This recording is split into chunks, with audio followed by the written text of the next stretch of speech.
December 31 తారీఖు వస్తే చాలు మనోళ్ళకి ఫుల్ జోష్ వచ్చేస్తుంది.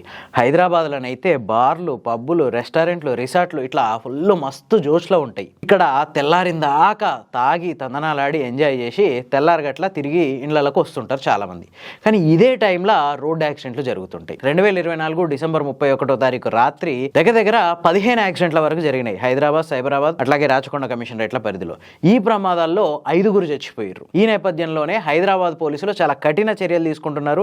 డిసెంబర్ 31 రోజు నైటు తాగి తందనాలాడి న్యూ ఇయర్ వేడుకల పేరుతో రోడ్ల మీద హంగామా చేస్తే తాట తీస్తామని చెప్తున్నారు. ఒక హైదరాబాద్ కమిషనరేట్ పరిధిలోనే 120 చోట్ల డ్రంక్ అండ్ డ్రైవ్ టెస్టులు చేస్తారంట. సేమ్ సైబరాబాద్, రాచకొండ కమిషనరేట్ల పరిధిలో కూడా ఇట్లాంటి ఏర్పాట్లే చేస్తున్నారు అక్కడి సిపిలు. తాగి డ్రైవింగ్ చేస్తూ పట్టుబడితే ఆ వెహికల్ని సీజ్ చేయడంతో పాటు 10,000 రూపాయల వరకు జరిమానా వేస్తారంట. ఇంకా ఎక్కువ తక్కువ మాట్లాడితే 6 నెలల జైలు శిక్షకు సిఫారసు చేస్తారు. అట్లాగే కేసు తీవ్రతను బట్టి లైసెన్సుని శాశ్వతంగా రద్దు చేయడానికి కూడా చర్యలు తీసుకుంటారు. So be careful. తప్పదాగి తందనాలాడి రోడ్ల మీద తిరక్కండి, ఆగం కాకండి.